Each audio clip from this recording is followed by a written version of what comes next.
wow. Thank you, StreamYard, for being there. I greatly appreciate it. We've been sitting on idle. Little mistake on clocks. I apologize to everybody out there. If you're tuning in for the first time to get to know us, I am Michael Anthony. On YouTube, you can find me under 10 o'clock talk, Studio 10 Broadcasting, America, disclosing uncensored. Wow, a lot to say. But there, with that. So I've been working behind scenes with Mark, talking to him. I've done a show with him. He's an amazing book author, very well accomplished in history, research, uh, lecturing, speakings.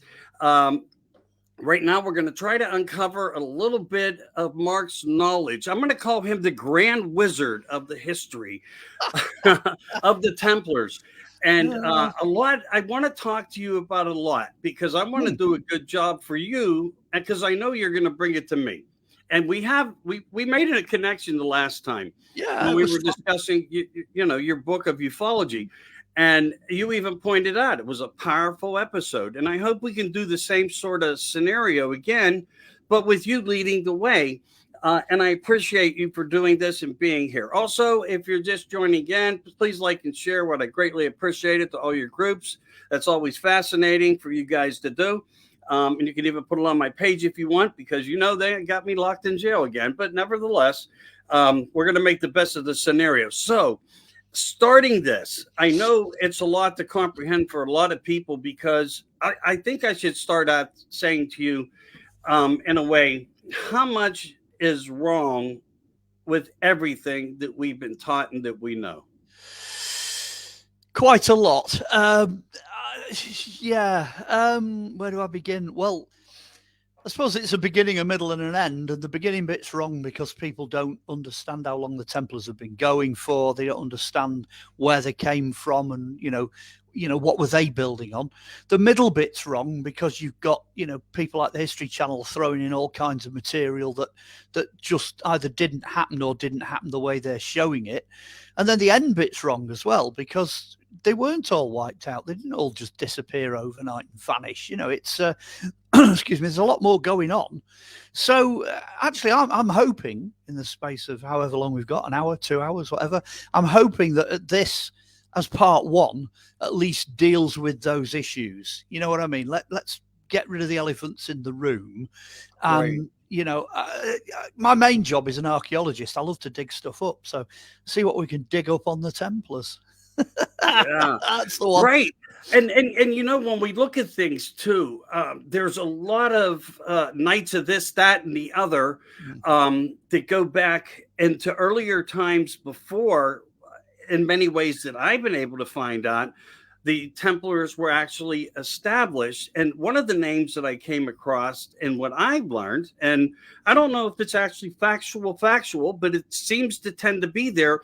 Part of how I conclude that on what I've been able to find out, and from what from the archaeological side of it, is we're finding out that there was a Roman Christian soldier who was actually building castles and strongholds prior to the Templars. And now, then, we've seen the Templars start to reconstruct things in the same exact way. So, these connections. And then you have this component under the Vatican that supposedly is over 2,000 years old, and they call it the Solidarities. Um, is there anything there that you know about that makes a good reference? Yeah. Basically, what you're looking at there is the beginning. You're looking at the start. So we're in the right territory here for how the Templars got started.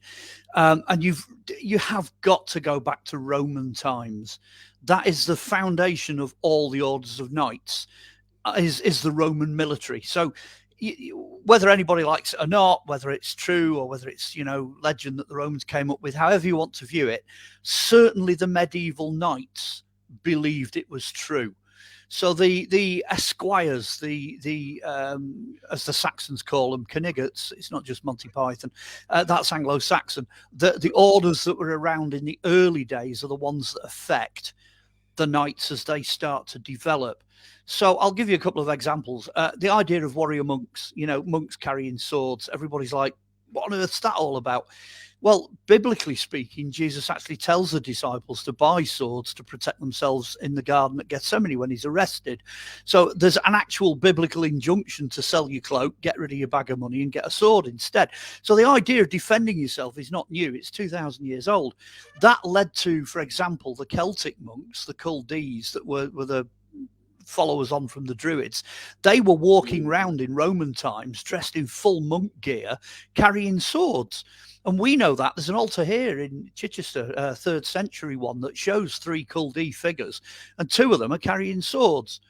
So the whole idea that, oh, hang on a minute, you can't carry a sword, you can't run around and protect yourself, that's nonsense. That is rubbish, because they quite clearly could, and they quite clearly had been doing for 1,000 years before the Templars ever came on the scene. And then you've got to sort of fast forward and say, okay, what about these orders of knights? Well, the orders, the idea of having a religious order of knights, that starts really in the 9th and 10th century with the merchants of Amalfi, because they actually come along into Jerusalem and start a hospital. So that gives you a clue where this is going, because the first order that we have proper records for are the Knights Hospitallers, not the Templars. So the first order to be founded, where the Pope kind of goes, hey, that's a good idea, is the Knights Hospitaller. They're formed very early, because the First Crusade, 1096 is the call to crusade. 1099, they arrive at the walls of Jerusalem. At that point, the Hospitallers start tending for injured knights. That's their job. They get rid of the swords and shields, and they just become literally medical treatment. And they stay that way right through the First Crusade and just a bit beyond. So they're actually founded, they're prior to the Knights Templar coming along. There's an interesting twist with the Templars as well. The first reference they're referred to, we think, as the poor Knights of Christ, because somebody writes a letter to the Bishop of Chartres in 1114, which is 1 year after the Hospitallers, who were founded in 1113 as a religious order. And this letter that goes off to the Bishop of Chartres says, blah, blah, blah, Jerusalem, this, that, and the other, and this order of knights known as the Knights of Christ. Now, it's thought that they are proto-Templars. I always tell the same story. It's quite funny. I kind of imagine them all. They all have like pubs and churches and all this, that, and the other that are all next door to each other. So you can imagine kind of the Knights Templar, the original 9 knights, blundering into the Hospitallers and sitting down with a pint one day, and the Hospitallers are like, "You want to have a go at this?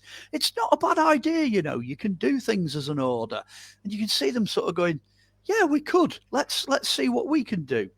And that's the foundation. And right through the entire history and beyond of the Knights Templar, one of the major players in the background is the Knights Hospitaller. So I'll probably keep dropping back to them, because they keep getting involved right throughout. The official recognition, the official start date, if you like, for the Templars is 1118. But they don't get the sort of thumbs up from the Pope till 1127, and that's the Second Crusade. And at that point, that's when they're allowed to wear the red cross that you see them wearing on the tunics. They get granted that in the Second Crusade. So already you're into, all this rubbish and nonsense you see on the History Channel. They're all dressed in white, massive, great big red crosses, and they're thundering down the side of the hillside, way, First Great Halloween costume. Yeah, it's rubbish. They never did that. I was thinking, because not that I know a lot, but it may they're going into these other countries, and things are going on, and they're on their missions, and I'm not going to say anything more on that, because we'll probably be talking about them going into the future somehow, or today a little bit. But yeah, they were masters of deception in ways, blending. Well, absolutely. All the early depictions either show them wearing sand or brown, or in some cases blue or grey off black. Now, all of those colours work as camouflage in the desert. That's essentially it, because blue and black are your shadows and your sky, and the browns and the oranges and the yellows, obviously, that's the sand. Now, even then, they went a step further than that, because they allowed all of their armour to rust. They allowed all of their shiny, helmets and all the rest of it to rust, or they painted them out deliberately as camouflage. The size of the Templar cross, for the first, second, and third crusade, is actually only about this big. The cross they sew on is no bigger than your hand. So, the idea that they're wearing bleached white cloth, which didn't exist anyway, because it would have looked cream anyway, and then it would have got dirty. So even if they were wearing pure wool, it's doubtful that they ever did, if they were wearing that, it would discolor, and it would, no way would it be bleach white. And you can imagine this socking big red cross, on the front that you see in all these movies and whatnot. I mean, the Islamic armies are famous for archers with compound bows. You may as well paint a great big target on yourself and just go, shoot me. Right. So these guys you see thundering around on horses on the History Channel, no, nothing like that at all. Absolutely nothing like that at all. It would never have been to that extreme. No, I get it, and I do understand what you're saying too. To me, they were masters thinking outside of the box in many ways, doing many different things, including in the water, staging tree pipes, as I think they carved tree pipes, as they used to call them. So when the ships would come into shore, they would actually grab on to so here's the ship, it's coming, and the spike would grab it and rip the hull open. Yeah, that's a Roman thing. The armies that came and invaded Britain, the Roman armies encountered that because the Celts had spikes sticking up in the bottom of the River Thames. So they adopted that, and the Romans then carried on doing that. So what you've got to remember is all the Roman military manuals and all the information about the Romans was still hanging around in the background, during the 10th, 11th, 12th centuries. Right. They had access to all of the Roman military information. So, with us knowing that, then, would it be safe to say when they were being developed, and maybe partially Romans and so forth, and the Viking holy travelers, and even when you look into the Masons and all this, is this part of all the earliest forms of wealthy and poor getting together for some reason? Because we even know when you look at some of the documentation, it refers to wives. So they weren't all monks. Some of them were outside. There could have been a lot of monks, but I don't think that they all were. How do you feel on that part of it, of a blend of mixture of a lot of? You just dropped in there to about 200 years worth of history, all in different periods. So that was a little bit jumbled. Okay. When they started off, they had poverty, chastity, and obedience. Those are the three tenets, if you like, of being a monk. But the chastity bit means you can have a wife as long as you only have one. Because you've got to bear in mind at this point, these guys are going off to the Middle East, they're going off to different cultures where it's quite acceptable to have more than one wife. But at this point in medieval history, the general opinion of the church is that you only have the one.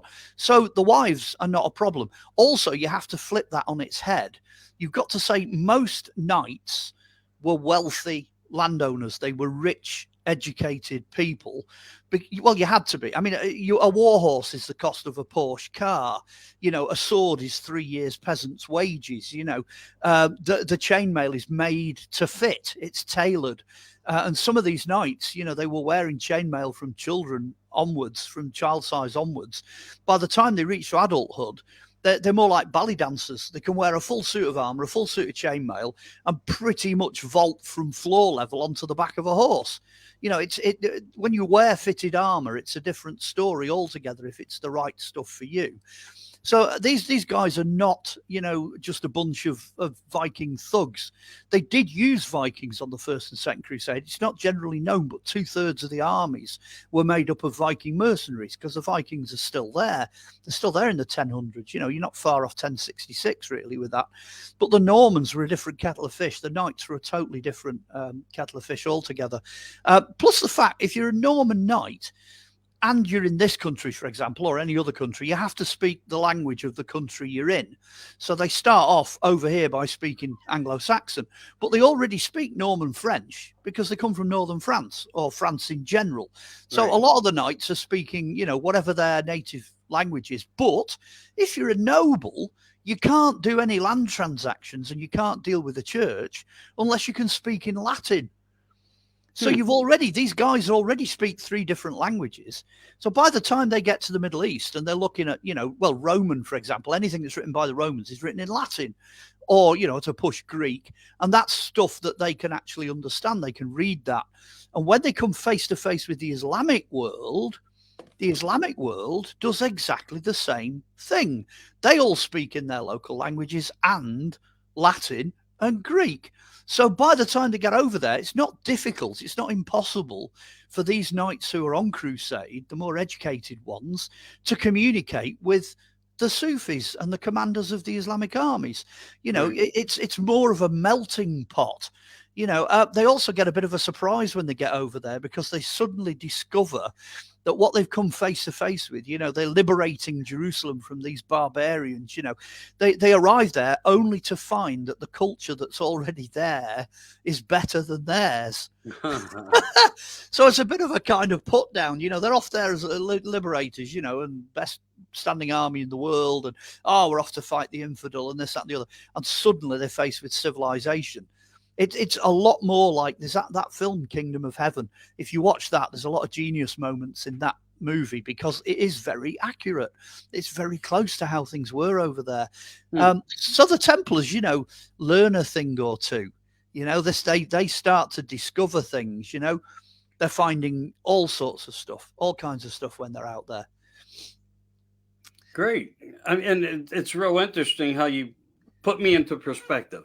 Because I know that I know a lot about, but how do I make the accountability work? And you delivered that very well. Well, I didn't really answer the question either because you mentioned ladies.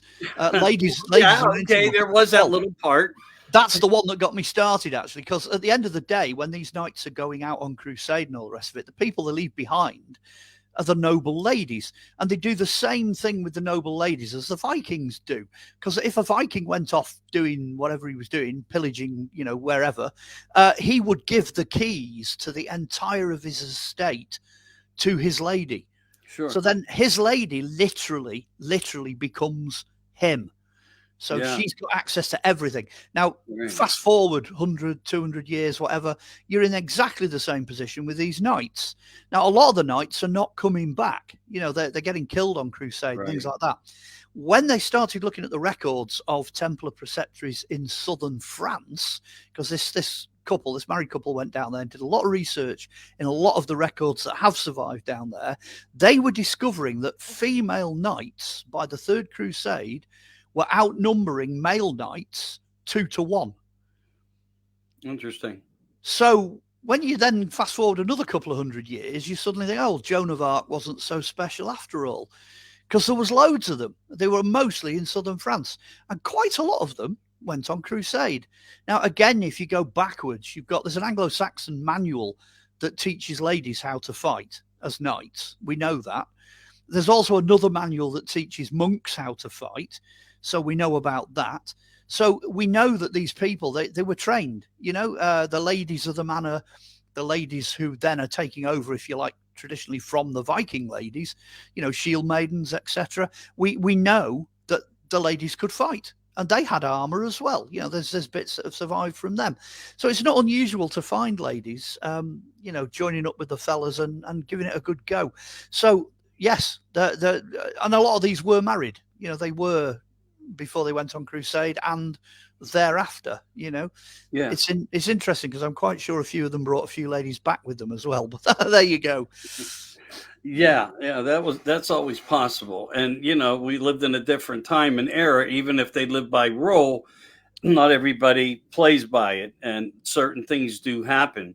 It's pretty interesting, the layout, and when you look at the overall picture, because it's so immense, it's so enormous.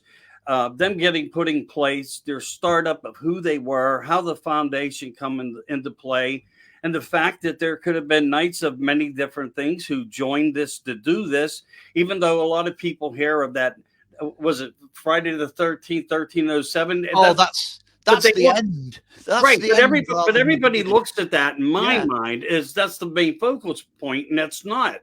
The history getting to there is all the important factors. One of the most important points to make is starting again at the beginning in 1118.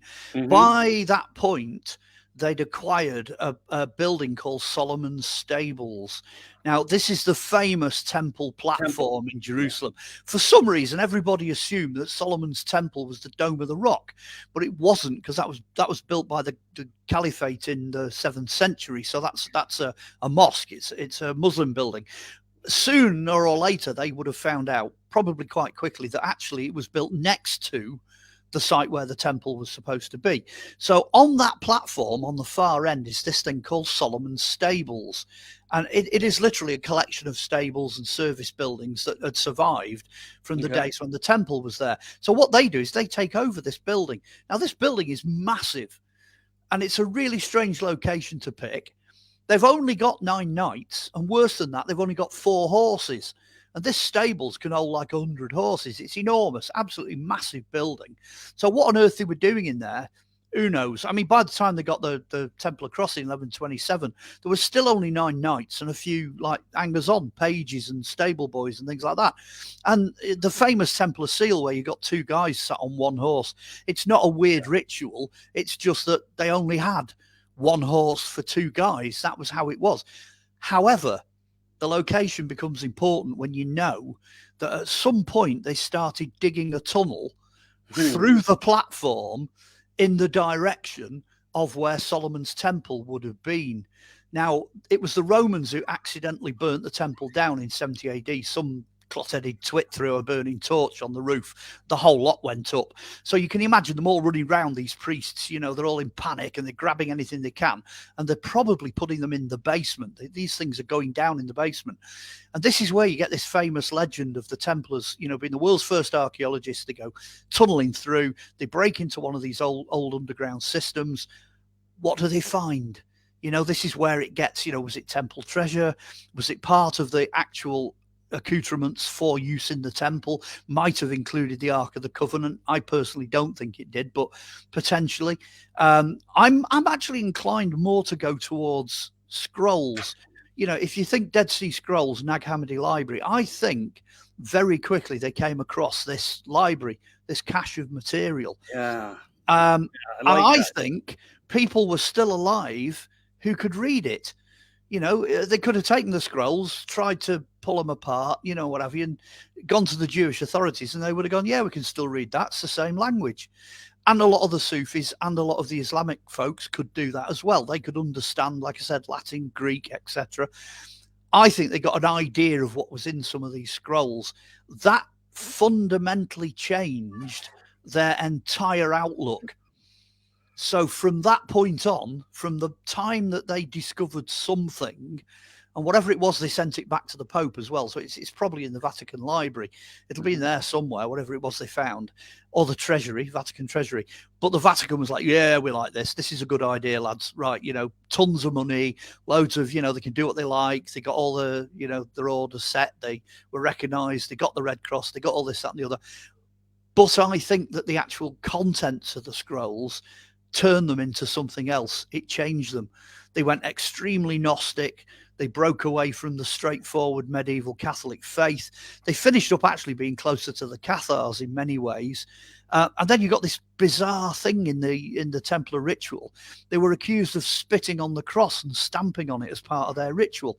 Well, if you actually read the historic accounts of the crucifixion, the cross is the wrong shape. You know, it just represents medieval Catholicism in the West. So you can kind of see they've changed. Something's altered. You know, they've rejected part of the Western way of doing church. You know, it's gone. Not too difficult to do, but there you go. So they grow from that point, from 1118 through to 1127. They grow into something else. And 1127 is interesting because we've got a few monastic foundations over here in the UK that start in 1127, and there's a couple as well on the continent. There's a couple in France that start in 1127.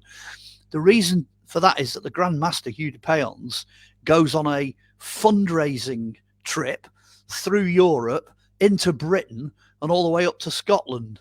So it's the first time we've got a Templar Grand Master actually going on tour, and as he goes, he kind of adopts a lot of the religious sites. They become Templar. They become Augustinian, which is the order that the Templars are when they start, and then later on they change to being Cistercians. It's just two different kinds of monks. But it's interesting stuff. That beginning really set them right. You know, they were off. As soon as they fired the starting pistol, they were off, you know. Right, right. And, I find what you say about the temple Mm. pretty fascinating. And it makes me wonder when we read what we do and have learned in history about like the Library of Alexandria being destroyed twice, and the scrolls. Like, was that purposely done? And that could that have been an order through the Vatican to do that because they Well, see? the Library at Alexandria went 3 times, actually. It got sacked by, I think it was sacked by the invading Roman general first. I think the Romans got in there when they were taking over Egypt, and they did a lot of damage, but it wasn't terminal. The next lot to come in after that, I think I'm right in saying, were the Christians, who disagreed with the fact that 90% of the library was pagan. So they came in, they destroyed different wings of the library and took Right. various parts of it out. And then the Islamics came in, they came in and they destroyed loads and loads of the remaining scrolls and scattered them. So the Library of Alexandria, by about 600, 700 AD, virtually none of it survived. And it does raise the question, where did a lot of those scrolls go? Exactly. Because Yeah. the ones in the library as well are recorded as being copies. People sent the writings to the Library at Alexandria to be copied. So presumably they then got sent back. So not everything was completely destroyed in the library. We found libraries. We found the Dead Sea Scrolls. We found the Nag Hammadi library. So maybe the Templars, the poor Knights of the Temple of Solomon at Jerusalem, which is what they became known as, or Templars, maybe they found another library, because there should have been one. That you'd expect to find one somewhere in the vicinity of the temple. Or that somebody felt the need to say, we have to protect these articles. The information, because it was a war on information in some way that this would happen, and no one was looking at it as a historical, from a historical perspective, except for us right now. Trying to connect some of the dots, and you're doing a wonderful job at it. Thank you for the education here. I mean, it's funny because they didn't really have a concept of history. Right. They just had facts and religion. Right. That was, so in medieval times and onwards, if they depicted, for example, the crucifixion of Christ, they'd do it with all the soldiers and all the people wearing the same clothing that they had at that time. So they'd be medieval figures. They wouldn't be dressed as Romans. They wouldn't go, copy Trajan's column or whatever. They'd never think to do that. So, they don't have this. The time concept is a bit skewed. They don't have the idea of the passage of time. But then back then, time passed slower than it does now, and information traveled slower than it does now. So can't blame them really for. But they had their own form of land bridges. However that worked. It did. They did get word to other places, other countries, and they were able to establish different things going through the years and hundreds of years at a time with that. So when I look at some of these things that I've learned and how you're putting it, it gives me a whole different way of trying to fit what I need to fit together, because I enjoy learning, and it's amazing when two guys can sit down and learn from each other the way we are. But me more, you're really the teacher here. As I called you the grand wizard here. And I also understand it. I don't want to say too much, but I think you made mention that you were going to work on something on the lines of a book. And I don't want to say too much about it, because in a way it's your secret of what's to come. So I appreciate you doing this, but I've almost told you what it's about, because that idea, that concept of there being information there that wasn't available or easily available, readily available at the time. What I've done is I've started looking at Dead Sea Scrolls, Nag Hammadi Library, you know, all the different things that have been found. They've found the Gospel of Judas, they've found the Copper Scroll, they've found all these different things that have turned up over the years. What I've tried to do is I've tried to get hold of the Old Testament Apocrypha, the New Testament Apocrypha, any of the books that appeared in any of the versions of the Bible that were either put in or left out. All of that material, I'm plowing through it at the moment. I've got these massive piles of books everywhere. I've been working on it on and off since probably since 1978. So I've got a huge background in it. I did my Bible college training and all that. So it's kind of where I'm at. But I'm using the Templars as one of the keys to it all, because what dawned on me is that we had this massive, massive reawakening of that particular thread of spirituality at the beginning of the first millennium. That's, you know, Jesus comes along, you know, starts all that, temple gets burnt down, etc., etc. You know, that first century of the first millennium, there's a hell of a lot going on.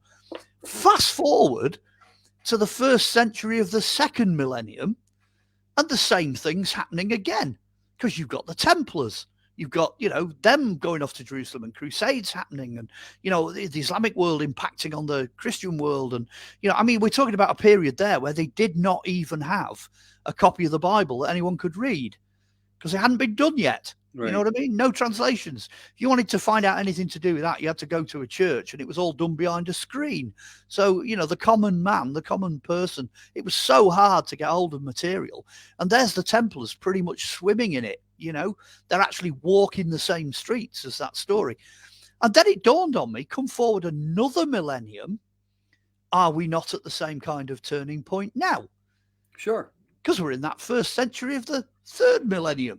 So I thought, you know, it's about time somebody got together all the stuff we've generated in 2,000 years. All this stuff needs pulling together, because it is literally keys to the temple. That's what it is. There's already a book out there called that. So that's my working title, you know, the keys to the temple at Jerusalem, or the keys to the Templars, you know, or whatever, the lost knowledge of the Templars. It's going to be something along those lines.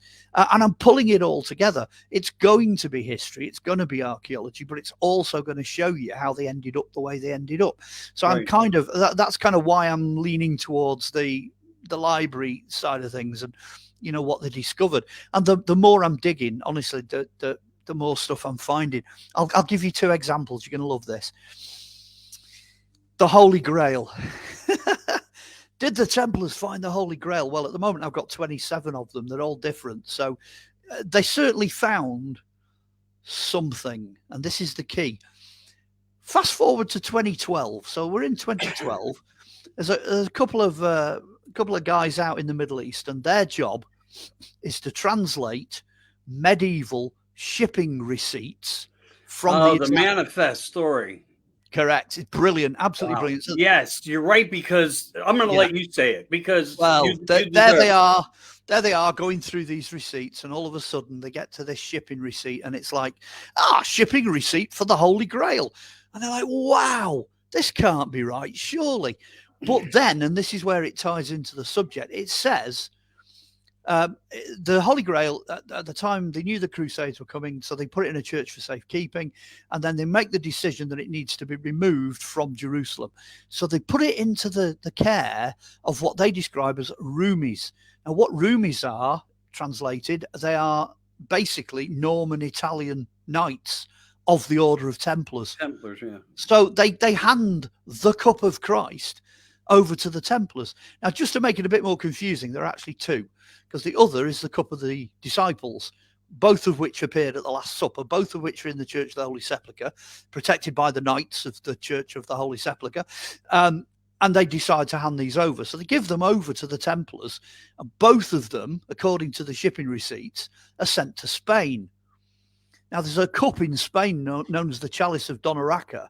When you look at this thing... Isn't it on display? Yeah, it's on display. And guess what? It's protected by the Knights of the Holy Grail. So they know exactly where it is. And right. There it is, sat at the top of that. Now the proof for me, the kicker to this, Saladin sent a messenger to the Knights Templar and said, my daughter is ill. Can I have a fragment, tiny scraping, from the lip of the chalice and use it for healing? And the Templars were like, solid bloke, yep, we're going to send you a piece of this chalice. So they cut a tiny little bit out, They send it to Saladin. His daughter's healed, and he keeps it in his treasury. Okay, this tiny little chipping. Right. Fast forward again to 2012, Chalice of Donoraka. This cup has got a chip carved out of the lip.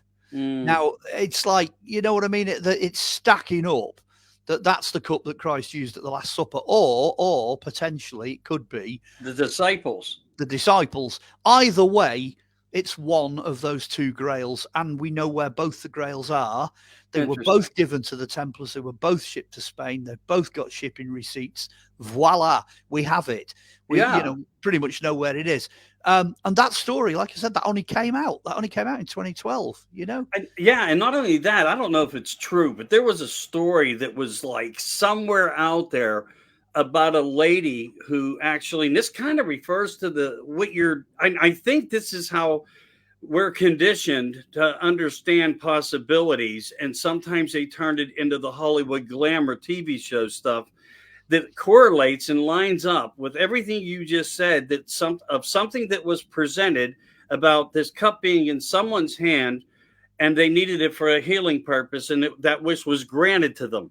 So there was more than one story that was relative to that, but I don't remember all of it, but I do know that I actually followed it because I thought, wow, this is that part and place in history that's just so interesting if you have faith. Yeah. And I want to take us back to the temple, though, Solomon's temple. Yeah, go on. Just for a quick minute, because theoretically, we can think about this being a stronghold of a vault of something where things were kept, but it's also come up a few times who I like to think were good people representing the best way they could with the information that they had. And this might be a sword in the side for some people, that Solomon was only an ancient place from the Dogon that somehow was utilized to represent a man, but a man that never existed, only a place that was in place. I've run across this before, and the answer fantastically comes from archaeology. For many years, we're talking decades, probably right up until after the Second World War, going well into the 20th century. That was what most people believed. So you are literally towing the party line. That's what most people thought to be true. Okay. But in the Old Testament, there's a very specific description of how Solomon wanted his temple to be. So if Solomon existed and if he decided he was going to build a temple, we know what we're looking for. We know what shape those temples should be. Now, probably since the 1950s onwards, every so often, archaeologists are stumbling across temples that are built in that shape. And they're built according to that pattern. Now, right. I'm going to say we're probably up to a dozen. There's at least a dozen of these. They all date from roughly the same period. And that period is what you would expect to be contemporary with Solomon. Now, they've also discovered that quite a lot of towns and cities were fortified during this period. So they're now getting a good idea of what Solomonic period fortifications look like, and gateways and settlements. Now, while obviously nobody's found anything signed by a bloke called Solomon, that's very unlikely that's ever going to happen. But the laws, the temples, the strongholds, the cities, the geography, everything else seems now to be adding up. All the stuff we hadn't previously found is beginning to stack up. So it certainly looks, his name might not have been Solomon, he might have just been called Bob, but who knows? But certainly, if you go back, you find that there was definitely somebody in that area at that time doing exactly what the Bible's telling you was being done. Now, while you can argue with Solomon, he certainly wasn't the wisest man to ever live, because he had 1,000 wives. It means he had 1,000 mother-in-laws. So, there's a problem there to start with. But certainly you wouldn't argue with the existence, for example, of David. You know, King David, there's a lot of Davidic period stuff out there. So, you know, by the time you start digging through it, it's kind of a, I'm not going to say that that it's a done deal. You know, it's not been completely dealt with. Nobody has actually, you know, anything in Jerusalem that was built by Solomon's gone. You know, it's vanished, it's disappeared because it's all been rebuilt so many times. But Right. there's a lot of indication that something was there. You know, proof is a different thing, but Right. archaeology seems to be backing up what the Old Testament is saying. You know, some of the other kings as well. I think Hezekiah turns up in Babylon. He's in some of the Babylonian writings. I think possibly David and one or two of the others. Maybe a type of Solomon turns up in Egyptian hieroglyphs and what have you, and in their king lists. So the nation that back then, it wasn't Israel. Forget that. It annoys the hell out of me. It's Easter over here, and everyone's going, "Hey, you know, Jesus is the Jew." No, he isn't. There were no Jews before the temple was destroyed in Right. 70 AD. They're all Hebrews. That's what they are. It's a Hebrew nation. So there's a lot of evidence that the Hebrew nation that we find, running right the way up to about 100 AD, that they actually existed and had kings and operated according to the way that the scrolls that form the Old Testament say they did. You know, who am I to argue? Well, not none of us, because as you say, until everything's in your hand to put it together, you Yeah. know, it's like the Wizard of Oz. It's make Yeah. believe, you know, in theory. And I know you don't work within the Wizard of Oz. You No, work no. I as mean, as the one who wants to give the best information to the American people. And well. I mean, your books are going to be nuts. I know it. I can imagine what you got in them. well, Or, that or stocking great big thing I did for King Arthur, this is going to be another one of those. It's going to be yeah. another big one. You know, it's not going to be a thin thing. This. And it's fascinating that you pick all these things that actually probably guided you here. You It's know, usually, well, the funny thing is, it's usually something that annoys the hell out of me. You know, like having these guys in white with a big red cross going, ah, you know what I mean? And 10,000 Islamic archers open fire, and that's the end of the order. You know, that kind of thing just gets me annoyed. And biblically, there's loads of stuff biblically that gets me annoyed as well. And of course, with the whole Palestine Israel thing now, that's just annoys me because people just get it wrong. You know, at the end of the day, they just get it wrong. And if I'm sat here and I'm thinking, do you know what, I might just have a tiny bit of the truth about a given subject, be it, you know, Templars or biblical or whatever, that needs to get out there. You know, as I said, we're in the first 100 years of the third millennium. You know, this is advanced stuff, and we've moved forward now as a human race, and we need to be putting this stuff into print. We need to be putting the truth out there. You know, the days of masking it and coming up with nonsense and, you know, Raiders of the Lost Ark type stories, and, you know, I mean, yeah. I don't knock Hollywood, but a lot of people take Hollywood as fact. Yes. But what you've got to do is realize the guys in Hollywood are just doing the same job that I'm doing. You know, I've worked in film and television. You know, I write scripts and stuff like that. I know how to go do the research. So there's no wonder that there's an element of truth in Hollywood, because they're doing the research. You know, they've got the money, they've got the researchers, they can do all that, you know. But they do get it wrong as much as they get it right. You know. Yeah, and in some ways, it's that disinformation process of cognitive dissonance to give you enough, but to just make you think to the point like, you know, you're confused. So one of the other things that I find interesting, and this is just something that I come across because when something is mentioned, the radar goes up, and it's like, what? So I'm looking. Yeah. And, you know, I appreciate who these fellows are. I don't want to say anything negative on them because I think one might be on a show with me very soon, to be perfectly honest with you. But they were reflecting in a commentary that the cross is actually, and it could be true, I don't know. I haven't been able to confirm it. Maybe you can. That has come from the ancientest of times of Atlantis. Do we know that there's any fact that the cross actually, it may have been changed a little bit, but the foundation and the rebranding of it came from something that old? Right, there's three things here, and this is belting stuff. This is really good stuff. Start with the Templars. where does the Templar cross come from? Now, it's very specific. If you look at the Templar cross, it's very specific. It's circular for a start. It's equal. And very often it's flared. And the red bit is flared on a white background. And it appears to be in a kind of a circle of gold or white or whatever. So it's got this halo going on. The first time you see that in Christianity is tiled into baptistries in North Africa in about the 3rd century. Right. That's miles before. That's tons before. It's based on a Roman military cross. That's what that is. It's Roman military cross.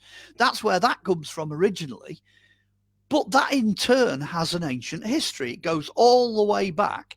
You know, I mean, you could trace it. Every race has used it, you know, from medieval through, you know, Viking, Saxon, Celtic crosses, keep going back. Ancient Egypt, you've got the Coptic churches using it, they're carving it all over the Egyptian monuments, this, that, and the other. It's on baptistries in North Africa. Then you take another leap, it's all over the place. It's on rock carvings in Scandinavia. You know, it's Iron Age, then it's Bronze Age, then it's late prehistoric. I mean, the best one for me, the one that absolutely just blew me mind, is when they looked at the tattoos on Otzi the Iceman. Now, Otzi the Iceman, you're like 3,600 BC. Right. You know, he's a Bronze Age kind of warrior type figure. Well, he's even earlier than Bronze Age. His axe was bronze. It pushed the Bronze Age back another 1,000 years when they found him, because he's carrying this axe, which is mostly copper. Exactly. Sure enough, on his ankle and on the inside of his knee is tattooed an equal armed cross. So that shape, that cross, that is one of those 3 things that you need to know. Is actually it is correct to say it could be from Atlantis, it could be from a previous antediluvian race, but it's definitely there in prehistory. Okay, at that point you're probably going, well, how the hell did that get into Christianity? How do you get from there to there? Well, the Templars are interesting because they're using the pure form of it. So they've got a circle with an equal cross. Now, they try and hide it. When you look at the Templar burials, it's got a shaft going down to a Calvary. So when you look at it, you know, the first impression is, oh, it's a Christian cross. When you actually look at the arms, though, it's not. It's not. It's always this equal arm cross.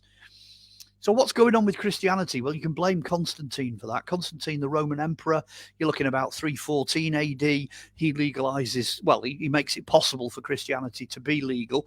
You can then practice it. You can, you know, do whatever. But his actual monogram is the Battle of the Milvian Bridge. You know, in this sign you shall conquer.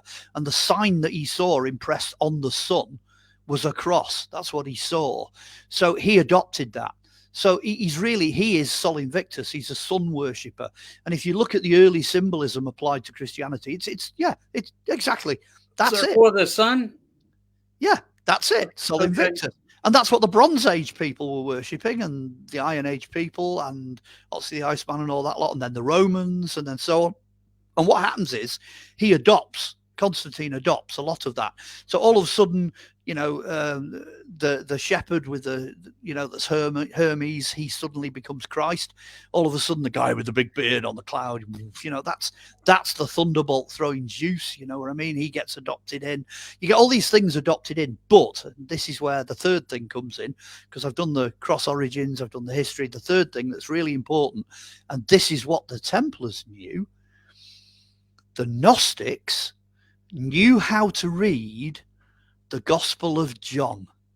Oh, really? And in the Bible, the codes that are in the Gospel of John actually tells you, because he's the only witness to the crucifixion. All the rest of the disciples scattered, they all vanished. But it says in John, the disciple whom Jesus loved, it's John, he's there, he sees the cross, and he knows what shape the cross is. So did the Templars, because he encodes it into the gospel. Now, I'm going to break it all down in the book that's coming, but I can blow the gaff on this one. You can imagine there's the Romans, right? They're doing, 600, 700, 800 people a day. They're crucifying them. Right. No way are they going to bother to make a cross. You can glue it, you can peg it, you can screw it, you can rope it, you can dovetail it, and there's no way that shape can hold the weight of a human being. The bar literally just falls off. You can't do it. You just go...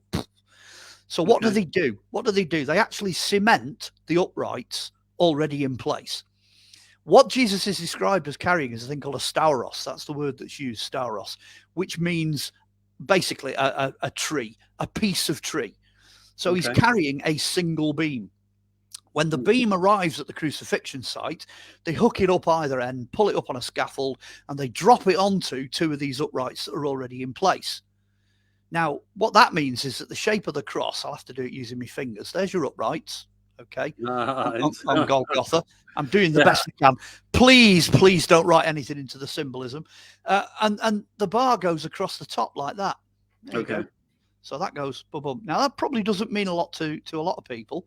But what you're actually looking at there, that's the Hebrew letter ket. Yeah. That's Hebrew for life. It's life, eternal life. It's also the point at which the temple curtain tears, which is a door, which is two uprights and a crossbeam. Now, all of a sudden, it becomes significant because the doorway to the Holy of Holies has just burst open and God has burst out. So that is a doorway to everybody. Now then, you've got your Torrey gateways, you've got your Roman arches, you've got Stonehenge, you look at anything. And that's tabletops. Yeah, right. That makes perfect sense. All of a sudden, you've got Jesus using a universally recognized symbol, which basically means, bang, I've just opened the door, everybody can come. Now, you can imagine the Jews that wanted to get rid of him. You know what I mean? They weren't Jews, the Hebrews, the Sanhedrin and the Pharisees and scribes. You know, you can imagine them literally chewing the knuckles off because they're looking at him hanging on that, you know, stauros, hanging on that structure. And they're thinking, damn it, you know, he knows what he's doing right to the very end. You know, and it's all in the Gospel of John. And there's lots of other things that go with that. There's prophecies about, you know, well, initially there were 4 nails of the crucifixion, the way people were crucified through the wrists and the ankles. You know, he's nailed out as a sacrifice to the 4 horns of the altar. You know, you could just really, if you just fall into the whole of that, it just blows it wide open. So the cross we've got now, and of course the cross that the Catholic Church were using at the time, you know, that the Templars were around, with him still nailed to it, you know, the Templars would have thought they were breaking the first commandment with that because it's an image of God. So that explains why they're stamping on it, because it just doesn't fit with what we find was originally taught. You know, it doesn't make any sense at all. It's just, you know, it's nonsense, and it's PR and branding. You know, it's like the McDonald's M, you know what I mean, or the Disney Castle, or, you know, it's Roman. That's what it is. It's Roman. So, and it signifies things even in artwork today, as we see symbols all around us and people wouldn't even be aware of it. They'll say, I seen a beautiful picture of a sunset. And in the sun, as you're looking at it, there's a vision of a light cross. It's kind of like, you know, the center of it with the circle. And they call it the dawn of a new day, meaning another way of putting life. And signifying these types of scenarios to present to people that how I guess when we look at this huge complexity of then to now, as you brought up a little earlier, it still exists, and it still is being put there in a place, and it's unstoppable. It's just unimaginable, but it's a reality, a fact. Well, so you touched on some wonderful things there. You've still got these two alternatives. You've got the eternal prehistoric sun worship, you know, that side of it, which essentially is what Roman Catholicism represents. It takes a lot from that. The clue's in the name. It's Roman, you know. And then you've got the other side of it, which is essentially Hebrew. You know, it's Old Testament, biblical. That looks at it in a very, very different way. You know, I suppose Judaism's the closest to it now. But even that's not right, because, you know, the idea that you can burst the temple open and God goes everywhere, that's so un-Jewish. You know, that's totally, I mean, the Jews are Old Testament anyway. They're back to the Torah. So that's the first bit. They don't tend to go into the New Testament. They don't tend to see it. So the bit from the Gospel of John, I mean, honestly, I've got Old Testament prophecies and all sorts of stuff to back that up. You know, I can't wait to do it as a full exposition. All these folks out there that are going, no, it can't possibly be that. Well, actually, it is. You know, if you think about it, I mean, when he said he was going to be crucified at the Passover, they painted on the doorposts in Egypt, Yeah. they painted the blood of the sacrificed lamb. Lamb. So Lamb, the right. angel of death passed over. Well, what Right. they're doing? Well, they're putting blood on 2 uprights and a crossbeam. And Jesus is the Lamb of God. He says, I am the Lamb of God. He says, God. I am the door. He says, I am the door. It's interesting as well, because the temple door at this point in Jerusalem, so we're back to the Templars and back to the temple again, the actual door columns and the lintel across the top, there was all this gold vine wrapped around it that was paid for by money from donations from the faithful. And when he actually says, I am the door, he's in that court with that door behind him, with all this stuff wrapped around it. Now, I'm not getting that from the Bible. I'm getting that from Josephus. It's Josephus, the historian, that tells you that that's what the door looked like at this point. So as soon as you start piecing all the bits together, they're everywhere. Well, so wasn't Josephus part of the couple that was there doing the archaeological expedition that they were doing? No, Josephus is a Roman historian. Oh, I'm sorry. Okay. All right. So he was alive at the time of Christ. The guy you're thinking of, I thought you were going to go to Joseph of Arimathea's. No. He's the guy that helped him to bury him, and it could have been a guy called Joseph or Josephus that was doing the translation of that Arabic stuff. It could have been, actually, thinking about it. I thought they were actually Spanish. The translators, I think, that did that were from Spain, because they had to translate their book into English, which is why we only got the story in 2012 when the book came out in English. And that also involves the French somewhat too, right? I mean, it's kind of like again, as we see things as we live and breathe now, it's a remarkable substance of a lot of people working together, doing different things, But I want to go somewhere else just for a quick moment. When we look at some of the significance of how the Templars thought, or perhaps somebody else, and they picked it up in their teachings of how they were so clever to create like their own language and scenarios of, what would be the best way to put this? Technologically and socially advanced. There you go. I mean, like, where did that come from? Okay. Is it because they were taught in ways through the Vatican, through the knowledge of the early histories that they got their hands on, and they gave them so much information so that when they went out on these crusades and they had maybe places of interest and work to do to retrieve things, and then they come up to this conclusion that there's something wrong in the things and the narratives that they've been taught, so to speak, and they start to like this breakaway civilization, kind of like symbolism, like we got to stop here and recreate on how we do things and start protecting them. Well, they basically did have this thing about technology. I'll give you 3 examples of this. Okay. They had the biggest navy that the world had ever seen. They had this enormous navy. So in terms of naval technology and sailing technology, etc., they took what the Vikings did and then times it by 100. You know what I mean? They really went to town. They had this huge navy. Secondly, they invented the traveler's check. So you could turn up at a Templar preceptory and you could give 100 pieces of gold in, let's say here in Manchester, just up the road here in the UK, and then you could set off for Jerusalem. When you got to their preceptory in Jerusalem, they'd give you 99 pieces of gold back. They just charge you interest on it. Try doing that for 300 years. Hey, that's probably where the Swiss got all their money from. White flag, little red cross in the middle of it, Swiss banking, leave it at that. And then the third thing, of course, is the fact that they are able to communicate in different languages. So they're able to read all the stuff from the past. There's a fantastic story. It's absolute utter nonsense, this story, but I'm going to tell you what it is anyway. The bards in medieval Britain used to tell this about Richard the Lionheart. It was a story about how they met. Saladin and Richard the Lionheart came together just at the start of the Third Crusade. there's no evidence they ever did, but it's a nice story. And they say that Richard walked up to the wooden platform that Saladin's, got his throne sat on, and he bangs his double-edged, double-handed broadsword in, and he goes, "We're here in the might of, European crusaders to sort this mess out and conquer these lands, and free up Jerusalem, so that we can have our pilgrims come and this, that, and the other." Saladin doesn't say a word. What he does, he just draws his sword out and holds it. And the guy next to him gets a silk handkerchief and just drops it onto the sword. And the hanky goes poof, like that, 2 pieces. Now, that point, it said Richard the Lionheart got the message, because their technology, military, medical, architectural, mathematical, literature, religion, it was 1,000 times more advanced than anything you'd find in the West. He had a Damascus scimitar, folded steel blade.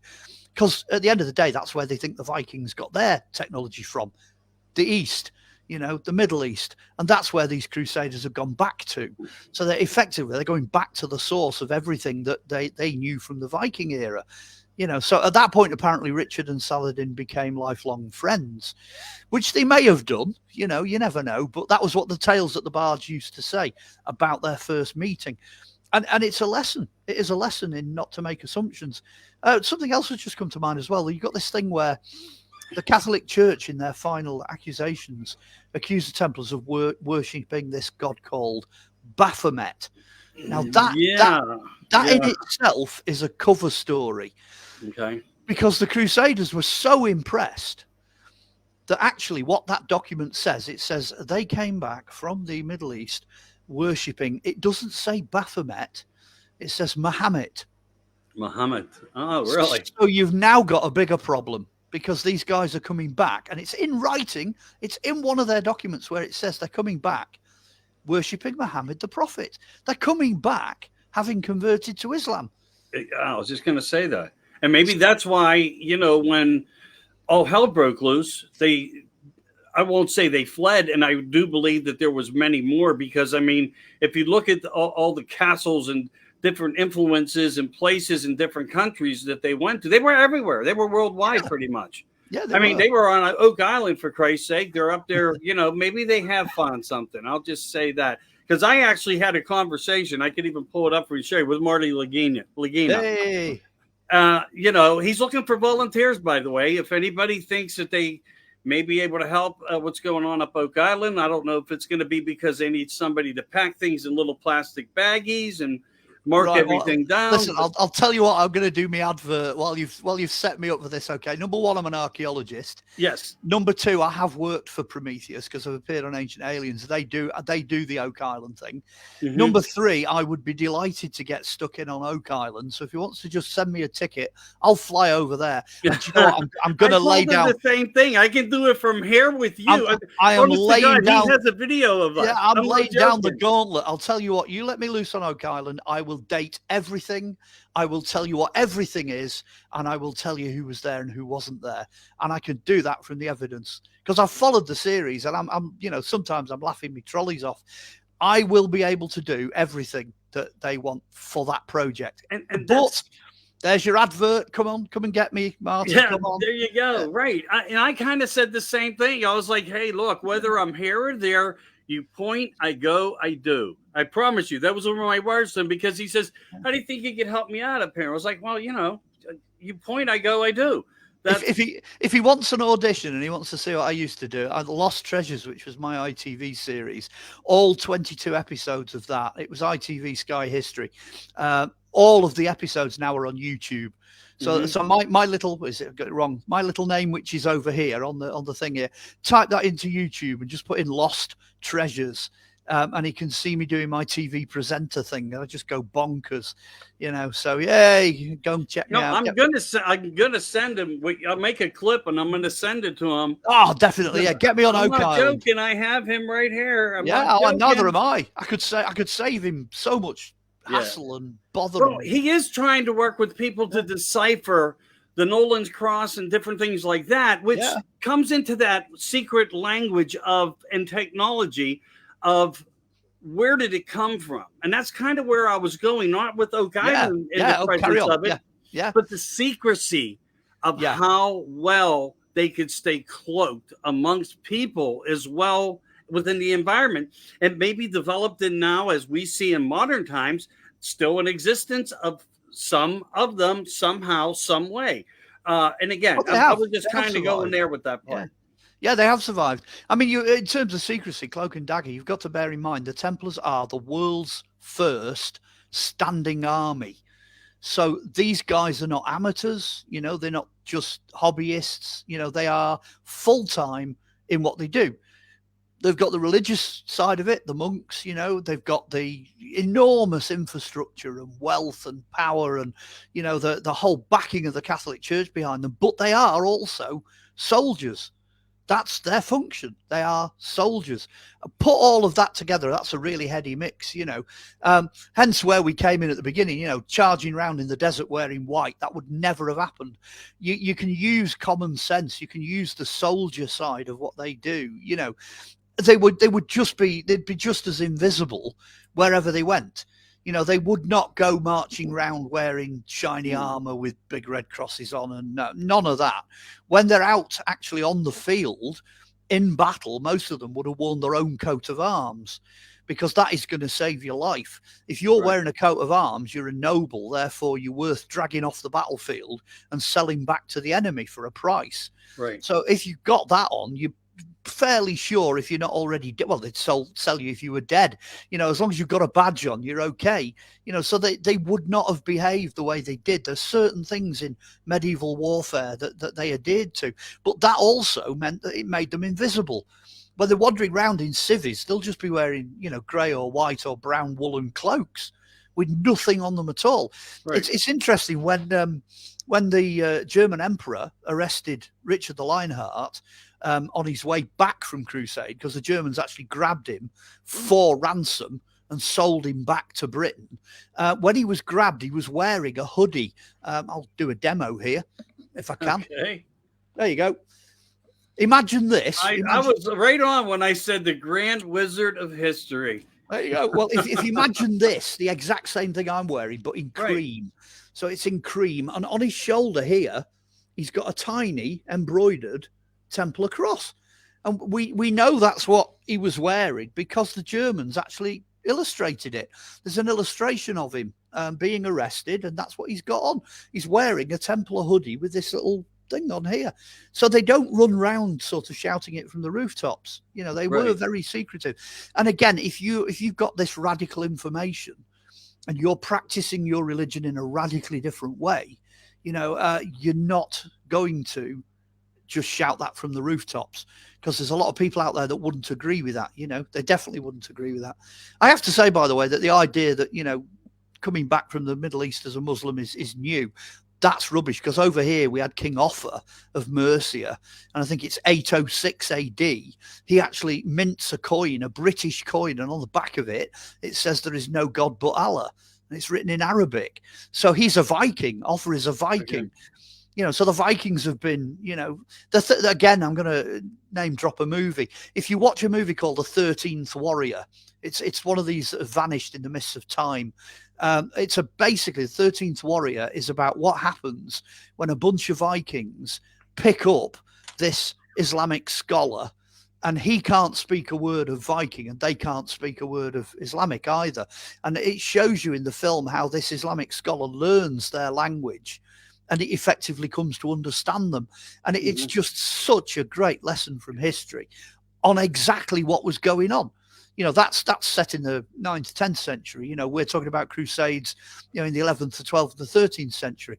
The last Vikings in Iceland didn't die out till 1460. You're nearly at the stage of Christopher Columbus there. You know what I mean? In fact, you probably are. 40, yeah, you are. So they weren't dying out. They were still writing the Icelandic sagas, 1420 to 1460. The Vikings were there for a huge amount of time. Massive amount of time. That's another topic.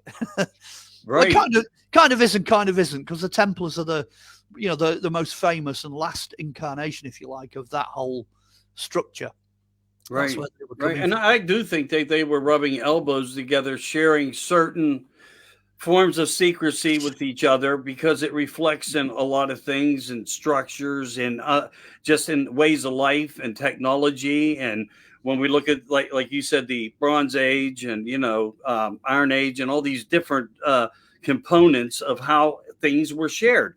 With Yeah. what I find odd in ways when we've learned going back into the far past is it seemed like there was a communication that was much better of one language, and something happened to break it all apart to where people had to learn, if not help to learn, a whole different way of life. And when that happened, communication broke down, and that was just like another still mate of checkmate of how to keep control of a bigger format of something bigger, which makes me really wonder about how much, in fact, the Templars knew about the earliest points of humanity. Well, I'm going to get as radical as you then. Why not? Well, we like PowerPoints. Go back 1,000 years, and the view from where they were standing was a lot less cluttered than from where we're standing. Oh, sure. And they're a lot closer. They are closer to the history that we're now trying to grasp. For example, Egypt, all the temples in Egypt. Yes, the Romans eventually came along and did a lot of damage. The Greeks had already done that. So you got Egyptians, then Greeks, then Romans. But the last person who could read hieroglyphs only died in the 6th century. So you're talking about some bloke sitting there, some, Coptic chap sitting in a temple in Egypt, on his own, thumbing through the scrolls and that at the same time as Muhammad's born. You're well and truly into our time period at this point, and he can still read hieroglyphs. This guy was about 560 AD, I think, when the last hieroglyph reader passed away. So there's a massive overlap, huge overlap there with, the explosion of early Christianity, the explosion of the early Islamic world, and then everything that we regard as medieval that follows. They overlap by hundreds of years. Right. So the idea that everything suddenly came to an end, it just doesn't work like that. It's clear as well that in the 4th and 5th century, a lot of the early, especially the early Christian literature, the early Gnostic literature, the stuff that, wasn't generally accepted, that's when everything got buried. That's where we're finding all these scrolls now and these libraries now and stuff like that, jars full of stuff. Admittedly, the Dead Sea Scrolls had already been buried by that. That's probably 3rd or 4th century they got buried. But certainly the 5th and 6th century, you're getting a lot of stuff in Egypt going into the ground that we're only just finding now, that we're just turning up now. Now, my argument is not everything went into the ground, obviously. If you've got a book in the ground, then chances are you've got another 10 copies of it floating around somewhere. It doesn't all just disappear in one go. I think the Templars, like I say, stumbled on that information. That information was still current, but as I said earlier on, in medieval times, the religious side of it was kept away from the general population. So the whole idea of secrecy, worshipping behind a screen, behind the rood screen, being part of an order and only the order can worship, being ordained as a monk, being part of a bigger organization, Right. And there was lots of different orders of knights. You could be Knights of the Holy Sepulchre, Knights of the Patriarch of Jerusalem, Knights Hospitaller, Knights Templar, Teutonic Knights. The list just goes on. Knights of Lazarus. There's loads of them. Knights of Lazarus are funny. Can you imagine them kind of walking up, and there's like, a couple of hundred of them, white tops, green crosses, and everybody else on the battlefield moves away because they're lepers. They're an order of leper knights. Yeah. I wasn't sure. I realized now I get who you're exactly. Knights of Lazarus, you know what I mean? Mustn't crumble. It's it's that whole thing. Because they were not afraid to die. Wow, what an army to fight with, but everybody else was terrified to come anywhere near them. So they were a real deterrent. Early form of chemical warfare, which of course they did in medieval times. They'd catapult all kinds of plague victims. They poisoned water with bodies from that's it. Heads and poison, explosives that they got from China and pollutants, oil, anything they could fire, toilet waste. I tell you. But you're absolutely right. I mean, they did use a whole different ethic, but in the same way as so much of what you just shared even presents so much of present. it's biblical and it's Yeah, really important. And you know what? Maybe this is really important that we waited to the 29th, Good Friday, to actually talk about this subject matter the way we perfect, are. I mean, truthfully, perfect. because there's a lot of connections in many ways to many different elements of the subjects we're talking about. And it's like I said, I'm highly impressed with the skills that they had and the secrecy of Yeah. language and how they could hand somebody a piece of paper and someone would look at it, they wouldn't understand what it was anyway. But Well, you hand it to the right person, they understood it. I've actually found on an archaeological site, we had a metal detector guy, and I helped him to dig up this token that was a round piece of metal, a domed piece of metal, and it had 4 Templar inscribed message logos on there. I think it was a crescent and a cross that was on there. And what you'd do is you would pass this from one person to another. You'd palm it as a coin, and it's an identification tab. That's what it is. Oh, really? Because well, in this country, the Templars weren't dissolved till 1334, because the Edward the first, second, and third really liked them, so he basically gave them about 30 odd years to make like the wallpaper, and disappear. So this site we were on actually closed down in 1334. So we were pulling little bits of Templar stuff off it all the time. Got absolutely cracking ring, but that's another story. Ended up going to valuation, £84,000 gold ring it was. Absolutely phenomenal thing with the black and the white and, all stuff inscribed on it. And right at the end of the Templars, 14th century ring, it was quite an amazing thing. But that's another story. Yeah, I mean, we got treasures so-called buried under churches. We have religious artifacts in museums and in synagogue churches and so forth like that. Um, where is all this? And why exactly did they break off? Why were they put to their demise? Why were the lies told? And then why, I think maybe, a few hundred, 200-300 years later, another person looks at it and says, I don't see anything wrong with this picture. What the hell happened?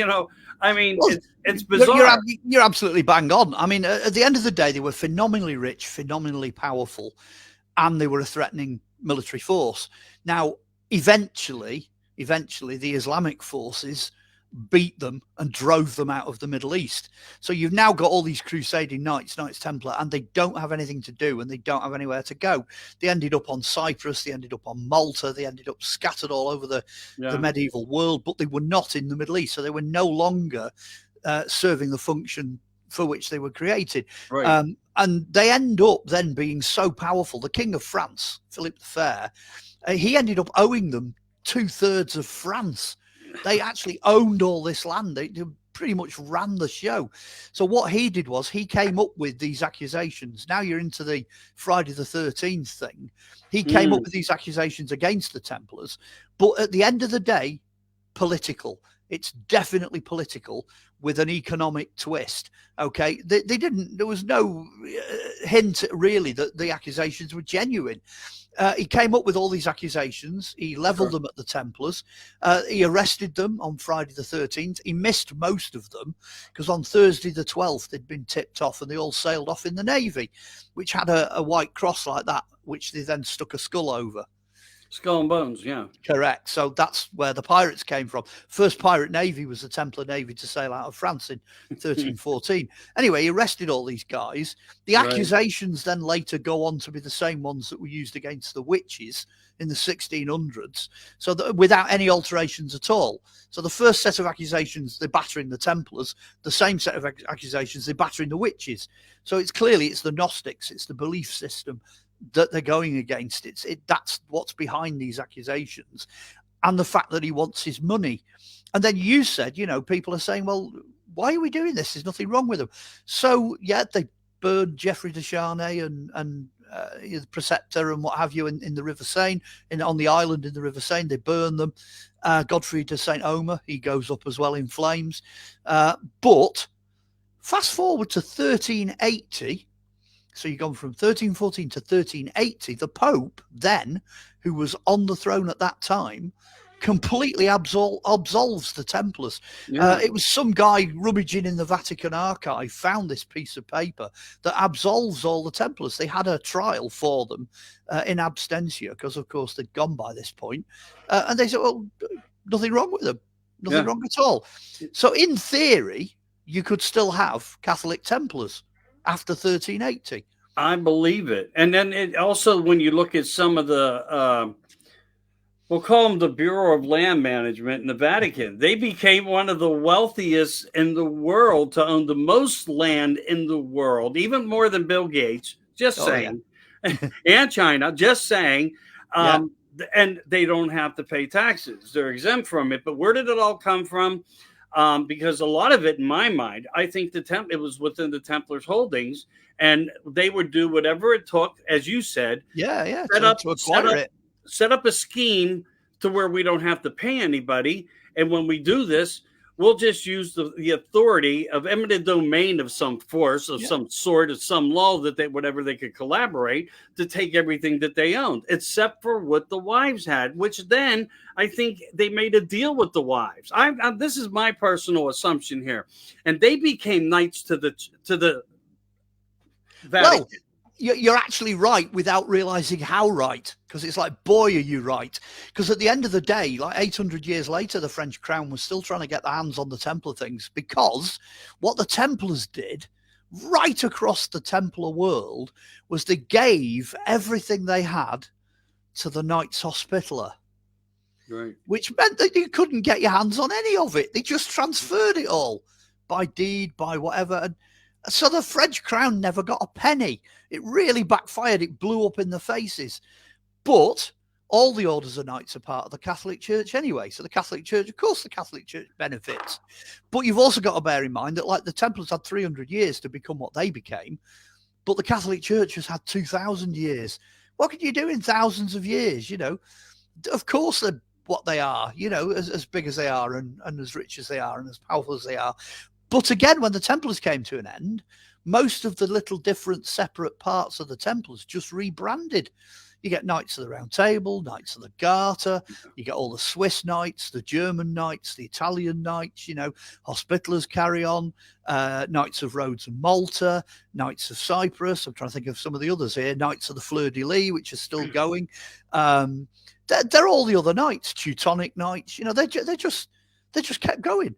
Right. It was like and if it wasn't a formatted knighting in some way and military presence, it became Alexander the Great or Bluetooth, which now our Wi-Fi, who was named after Bluetooth. A lot of people don't know when you really. He's a Viking, yeah. Whoa, good old Viking, yeah. Right. Harold, his first name was Harold. There's something all formatted within. And I pray that, you know, in a good way, that there are people of positivity still out there. And, you know, again, getting to some of the points and factors of what they were able to collect that was in their possession of ownership outside of the Vatican and what they did on their own. But to me, it's like you said, you had to have technology, you had to have speakers, you had to have is the word linguist? Translators. Yeah, translators. Linguists, Yeah, I mean, you had to have that, and they had great placement. And it makes me wonder, really, what don't we know in this lost substance of history that they were totally more aware of, you know? Well, and I think it all come down to a way, Vatican didn't even like that part of it. Broadly speaking, because we have the concept that we are the ultimate form of evolved civilization, right? Which trust me, we're not. We automatically assume that things back then were more primitive. You know, that they all lived in mud huts, that it was backwards. You know, that rubbish, absolute rubbish. They were as good in their time at dealing with the issues that the world threw up as we are in ours. You know, they've got the same brains, the same capacity. They're the same, you know, Homo erectus, the same species as us. So they're capable of the same kind of things. So, for example, like, you know, the Argeny Castle, which is booby-trapped, it's one in France, that's got a treasure pit. And the treasure pit is supposed to be protected by booby traps. So think Raiders of the Lost Ark. Now, some guy got into one of these like vaults, and it straight away it flooded, and these huge balls rolled out from the wall and killed his servants, and you know, all kinds of wacky stuff went on, and he had to get the hell out of Dodge. He had to get out of there. So he never found the treasure he was looking for. That's typical. I mean, Oak Island was the same. That's typical because they had engineers. But then so did the Romans. Yeah. You know what I mean? You look at some of the things the Romans built. We're driving trains still over Roman aqueducts. We're still using Roman drains and Roman pipework. And 2,000 years on, their roads are better than our roads. That's a bit of a standing joke in this country because the Roman roads are still working better than our tarmac ones. They're just coming up. So, they knew a thing or two about a thing or two. And again, like you say, traveling all over the place. I mean, if we hadn't got the internet and we needed to find information, we'd have to go to where the information was. And that is exactly what they did. They were like, okay, what we're doing next? Architecture. Who's the best at architecture? Well, the Moors are pretty good. The Moorish architecture is pretty amazing. Right, I'll tell you what we'll do. We'll sail over there, pick up a few Moors and bring them back to Europe and see what they can teach us about building. And you end up with things like Chartres. You have this massive cathedral building thing. You know what I mean? Just up the road here in Derbyshire, they brought 2 Moorish architects to build the churches there. So they were taking people all over the place. I mean, Kevin Costner, Robin Hood, Prince of Thieves, and everybody had a go at the fact that there's a guy in there who plays a Moor. There's a coloured guy. It's true. That's one bit that film got absolutely right. It's absolutely true. Because here in Nottingham, we had a couple of guys from North Africa building a church. They were here. Don't ask me how. That's what I mean about Hollywood. They really do dig up some gems, absolute gems. I think it was Morgan Freeman played the Moor in that movie. But it's true. So they find some amazing things out when they do the research for these movies. And it's the Templars. The Templars are the guys that are going everywhere, picking these guys up, bringing them back. Let's face it, at the end of the day, the Vikings, there's some evidence the Vikings got a hell of a long way over in the east. And there's even some evidence the Celts, who were just before them, went even further and got all the way to China. You've got these, tartan-clad, red-haired Celtic, white-skinned mummies buried. Just blue eyes buried on the outskirts of China. In fact, there's even a story that the Roman Legion ended up over there. There's actually a town called Legion, and it's thought it's named after a Roman legion, that ended up settling over there. They got lost apparently in the desert during the Parthian War. So this idea that everything happened in isolation, dead primitive, they don't go anywhere, they don't talk to anybody, absolute nonsense, utter nonsense. I know it gives a whole different swirl when you think about the Da Vinci Code. And the Masonic order and the cornerstones and things of that nature, because as you're right, the teachings were brought in. Yeah. These were to me, general military men of poor and power who wanted something different. And that's the whole thing that I can never wrap my head around, is the importance of fact of why they felt it necessary to take this step, or were they just that ingenious on understanding what steps it would take to be necessary to become the all-powerful one. Well, the key to they achieved it. Yeah, cautious. That's the word I'd use. They were just cautious. When the Pope that was on the throne at the time of Philippe, when he outlawed the Templars and joined with Philippe, the Templars then had to go to places where the Pope didn't have any authority. So in this country, they ended up going to places like Ireland, Wales, and Scotland. Now, when you start looking at the Masonic stuff, Scotland's your key, because some people even think the Templar Navy that sailed out of northern France went round Britain and ended up in Scotland. That's where they think they ended up. So Masonry, Freemasonry, the Scottish Freemasonry in particular, traces its origins all the way back to the medieval times. Now, the big thing I've got as an archaeologist here in the UK is the clan burial grounds. If you go to the clan burial grounds, the burials, they have a certain way of carving them. They're figure tombs. They have figures on them. And you've got like burials from the 1000s, the 1100s, the 1200s, 1300s. Of course, at that point, they're part of Norway. So they're basically Vikings up there in Scotland. And then all of a sudden, these burials carry on.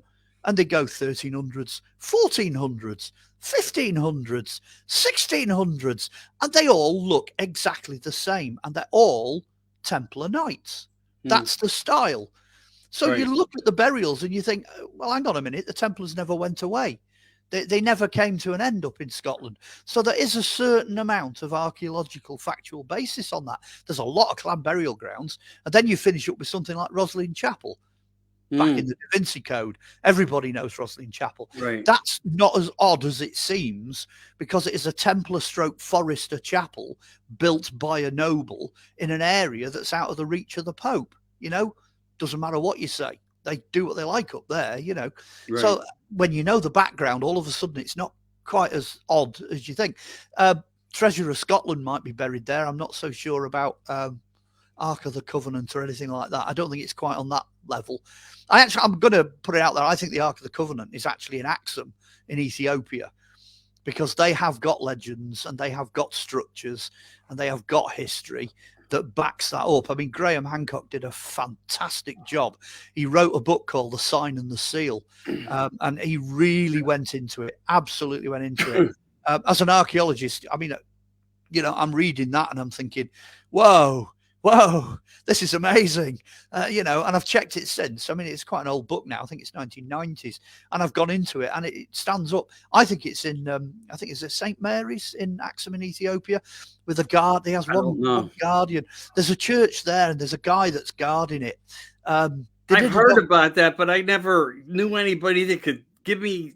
I tell you, it's amazing. There was a documentary. They did a documentary in the 1990s, and they took a camera crew out there. And all the Ethiopian churches have got these ark boxes instead of altars. So clearly it's a copy. What they've got in all these different churches are copies of the one they've actually got.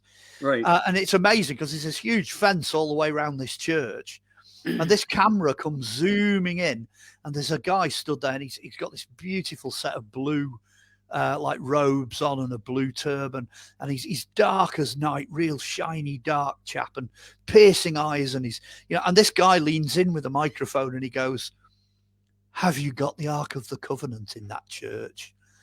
And this guy, right, doesn't break sweat, eyes don't flutter, no dilation of his pupils, nothing, just looks straight at the camera and turns away and walks into the church. And everybody, to a man, everybody goes, "That's where it is. He knows where that is." Yeah. You know, that's the guy, that's the custodian that's looking after this box. He knows it's in there. He just can't say a word, but he doesn't flinch. You know what I mean? Doesn't flicker. There's no movement in him at all. That tells you all you need to know. That was in this documentary, and I'm like, right, that's it. Graham's nailed it. I know exactly. That's where it is. And the story is that it was brought by people resembling Westerners. It was brought to that location for safekeeping. So great story. Go and have a look at the sign. Yeah. Fabulous. See, I could agree with you, and I'm not trying to disagree. I need to learn a little more, and you know, I'd be able to say a little more. But I look at the other theories of thought of information also, where I can't remember the place off the top of my head because I didn't know we were going to talk about this. But I have wrote notes on this where there is a place in the mountains that the monks, if you even go near this ark because it is of energy or something, you go blind. And then we have talk of that there's more than one ark. And well, they've already found 7. There's 7 Egyptian arks. I think there's 1 or 2 in Tutankhamun's tomb. So they've got an idea of what these things are supposed to look like. And the Ethiopian ones kind of, you know, they're similar. They kind of go along that lines. There are probably, again, about a dozen different sites where the ark is said to be hidden. There are a couple of mountains. There are a couple of other things. All the kit from the original temple is said to be hidden up a mountain in the Middle East. So you could go into all those legends. But the reason I gravitate towards Ethiopia is if you want to do any research, anybody out there wants to do any research on this, have a look at the rock-cut churches of Ethiopia, because what they did was they cut into solid rock and created these churches. They're all in the shape of a Templar cross. And when you go inside these rock cut churches, they've got Templar crosses painted on the inside. You know, it may as well as say, you know, Order of the Temple was here. Right. You know, it's that red cross in the white circle. Again, it's all over them. So you're clearly seeing connections. There are physical archaeological connections. And even to these people. And even Tiffany, I apologize for interrupting you, but while the thoughts in my head, Tiffany Glass. All right, so fabulous creations and fabulous artistry. I think takes us on a story. And I think that they were people of knowledge, and he hired people of knowledge to create. When we go into some of these megalithic structures where we see the Templars standing there or in a place, and I follow those kind of stories through.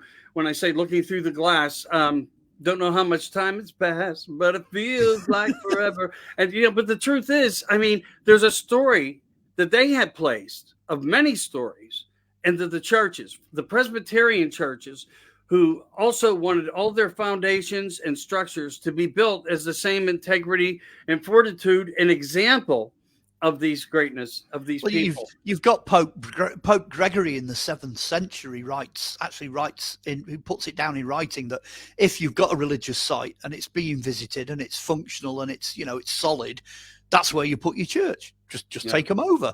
So needless to say, your stone circles, your Druid sites, your groves, your Roman temple sites, you name it, any site's up for grabs. That's where they stick these Catholic Christian churches. They plonk them right onto the old sites.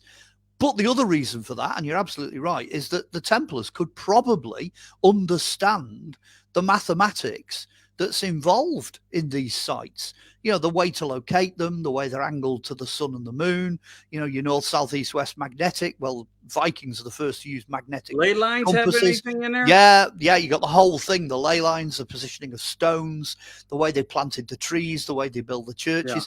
Yeah. There's even a church that you can find. We've got a couple over here, but they're all over the Templar world, and they have what's called a weeping chancel. The idea is that churches are built in a cross shape, but your chancel, your main top bit, can be tipped. And the idea is it's Christ on the cross and his head's tipped. But actually, the weeping chancel, when it's tipped, it means that the main window points directly at the summer solstice on the day of the solstice. And so even if... Yeah, you're absolutely right. Yeah, it's 23 degrees. What is it? 23 degrees east of north. West. 23 degrees west of north, because the magnetic north is what the church is built on. But you have to tip it, otherwise the sun doesn't come through on the right day, and then it'll put a beam through. Again, glass, leaded windows, light. Oh, Chartres is just it's an absolute magnum opus in glass, and that's got a little lens as well in one of the windows that projects into the center of the maze, right to where the Druid well offering shaft is in the middle of Chartres. It'll come through on the solstice. So all the churches were built like that. The attention to detail, honestly, and the idea of Templars building circular churches as well. They're all copies of the Church of the Holy Sepulchre in Jerusalem. Right. So they've all got this circular aspect going on, round or rounded ends. You find a lot of that. The mathematics is just phenomenal. They really made it their own. Right. And I would agree with you, because I as you presented now on how it works with the solstice and stuff coming through the glass, there were areas of it when it came to our period of time here in Pittsburgh, especially at First Presbyterian downtown Pittsburgh, the one on 6th Street. And I'm telling you, it's a remarkable, fascinating place. And actually, I know where the church mouse is, and I also know where my name is. It will be imprinted there forever. I'm just going to say that. And it's right under the Templars. Hey, fantastic. Right under the Templars. And it wasn't exactly a cross that the one had held, but it was more signified to what you said was the example of what was carried. Yeah. And one of the Templars himself, Harried, as if he was now bearing the weight for Jesus. That's the way I took it, interpreted, because the artistry was just nuts. And I'm not saying that there's not better artistry out there, but I think Tiffany had his hands put in everywhere in the last 200 years with no problem. The company being developed in the format of what they did within lamps and stained glass art and all that, and to be placed the way it was placed, as you said, it was too mathematically genius, not, and these guys, you have to, in my mind, be someone to understand, to get the information, to proceed with it. Because how can you say to somebody, well, we're going to have 6 arch style windows over here, and we just want you to put some religious figures and maybe a few Templars, and this guy would go back and they would create a story of what I think was biblical fact and information. And I mean, who knows what's up on the walls it's stuck between the walls on these panes of glass that signify messages that we can't even comprehend. Well, there's two schools of thought. One we've already hinted on, and that is the fact that one school says that the Templars and their outlook and their knowledge and everything they had carried on. So there is the possibility, independently of anything else, that the knowledge has been preserved, by successive generations of people who were aware that the Templars didn't just come to a sudden end. So if you like, you've got in box A, you've got the Templars. You've got box B, you've then got the Freemasons and the Masonic side of it, because Templars are one of their degrees, as indeed are Hospitallers. They're the higher degrees of Knights Templar, a part of the Masonic chain of initiation. So there's a possibility that, again, the Masons were, masters of gathering information. They pull things into their own organization. So the Masonic side of it might be where that's coming from, which basically gives you two possibilities. Maybe the church has still got that information, or maybe it's coming in from Masonic sources. Technically, if you're a Catholic, you're not allowed to be a Mason, but that's nonsense because people don't bother with that anymore, and I don't think they bothered with it in the past. So there could be an overlap, but that information, you've got those two big sources where information like that's coming from. I'm sure the stonemasons must have known a huge amount, enormous amount, at the end of the medieval period. Right. And the stonemasons are the guys working for the Templars and the Hospitallers, and the stonemasons eventually go into Freemasonry. So, they're in simple. That's a very simple version of the link. Yeah, and it could have transcribed in some way or some fashion, as we both probably have talked about here, as their presence is still here and will remain, even if it's not in flesh and blood. It stands. Oh, it does, absolutely. You can put that quote in the book. Yeah. But no, in all seriousness, that's the way I look at it, because I think it's like that. And I also think in my mind, sitting here getting the brain buzz going on, that if we maybe were to trace these dreamers or builders, these engineers of these feats, these architects, maybe their names are connected to something bigger than we realize until we get the paperwork out and look at who they all were. Well, I totally agree. And again, with the Masons, all the builders have their own mark. I mean, from a practical point of view, they would mark the work because that's how they got paid. But every single one has their own mark masonry. They have their own identifying mark. So you silver. I mean, marks were very important. Absolutely. Well, the stonemasons are doing the same thing. Right. So you could find out who some of these folks are.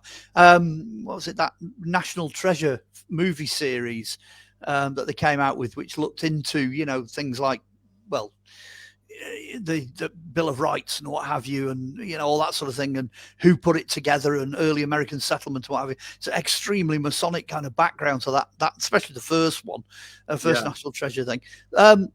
Why not? That's what I'm going to say. Why not? Certainly we know for a fact Washington was very connected into Masonry. A lot of the designers that laid out towns and cities, they were Freemasons, because that's where you went to get that expertise, so yeah, absolutely. It's it brings it forward into the 20th and the 21st century. We've not completely lost it all. It's still a bit secretive, but we've certainly not lost it. Yeah, I think we're getting there. And when you look at the bigger picture of where we see America being developed into what it is, we also see substances of other world cultures being brought here and set in place and set by stones and technologies that we still don't even understand how they made them and put them, or even placed them for that matter, like how they got them to stand. But they did. They achieved many goals. So, and then one of the other key components, I think, is these cataclysms of events and different things that have buried over things and that we don't understand, and these other events and people that mysteriously from other countries and continents that came from greatness of cultures, backgrounds, and pharaohs land up in Ireland and Scotland as well. And they have memorials there for them. So, I mean, the picture is so big and huge, but I think we focused in a good way to go back on the information. I'm going to have to watch this 3 or 4 times just to figure how do we take step 2 if we ever do, you know. Well, I've not really dug into the belief systems in any depth, and I've only touched on the mysteries as well, you know, the things that are attached to the Templars, attributed to them. I've got a list of about 30 different things we can cover there, so loads of them. So maybe the next episode, you know, we can, the bit in the middle, you know, we've touched on the beginning and we've touched on the end, but there's a lot more meaty bits in the middle we can go at. And then again, you know, I don't think we've really completely covered where they've ended up, and, you know, some of the modern day mysteries, some of the things that are put forward now. So there's plenty more to go at. Maybe, I think we said this actually, I think we said we'd do this one mostly on history, and then the next one we'll tackle will be most of the mysteries, you know, maybe do it that way. So, people love a good mystery, and, you know, they love you, by the way, too. I mean, I had a lot of, after we did the show a couple months ago, whenever it was, the mail that came in and the support, I loved him. I loved his beard, and that's why I was like, how do I introduce him today? Because, you know, just keeps getting bigger. Isn't it amazing that people give you love that you never know? They love your voice. They love your delivery. They trust you. I mean, really, people thought you were most trustworthy man I ever heard speak about his encounter and his not your encounter at that point, but how you wrote the encounter of the information, that you only wanted the aspects of all the most importancy to come out in it. And you did. You deliver it in all your books, actually. And I ain't going to lie to you. I don't have them all, but you're going to be in my bucket list retirement program on the days, and they're coming shortly. I have a couple more headaches laying over my head that I need to clear up, some things that I need to ice out of my life. And I hope to take those steps as soon as I can trust America a little bit more. And then I'm going to sit down. I'm going to do some mad reading. And I'm going to go into my boxes behind me then, because I have boxes. Mark, I really do. And they're all like this. I mean, full of stuff, yeah. Just a quick example of what I. Hey, you got some reading to do. This isn't even a fraction of 1% of sitting down with somebody and having them make me understand. And I know Brad. I met Brad Olson recently. Very, very nice gentleman. I think he's released like 19 books. He's a publisher. Anthony Sanchez, great human being. He does publishing. He's helped many people. Constance Briggs, Victoria Briggs. I think Brad just helped release Laura Eisenhower's book, The Family Scenario of Laura Eisenhower. And I don't know if you know this or not. I got Maria Wheatley coming on. We're going to be talking about, you know who she is. She's got 7 books out, and I followed her. I followed Dennis, the Burke family, the Dowsings. I'm really not political. They just made me hate them. Absolutely. Well, there's only 2 things I can add, really. The one thing I've got in common with the Templars, I suppose, is Gnosticism, which is the pursuit of knowledge. That's bracketed with truth. So that's perhaps why what I'm putting forward at least has, you know, it's anchored in fact. Because that's really what I'm about, you know. If it quacks like a duck and it looks like a duck, then shoot, it's a duck, you know. Which is very Templar. That is an extremely Templar approach to life. They were very matter of fact, you know. And somebody came to them and went, "Hey, you know, we happen to know where Arthur's sword is." They were like, "Right, tell me where it is, and I'll go and dig it up." You know, that's their attitude, you know, and that's kind of where I'm coming from.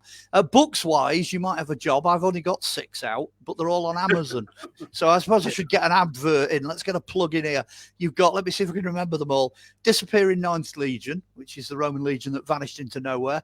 Life and Times of the Real Robin Hood, ROBYNHOODE, if you go looking for it. That is, I think it was the president of the Worldwide Robin Hood Society said it's the best book on Robin Hood ever written. So go find that one, Life and Times of the Real Robin Hood.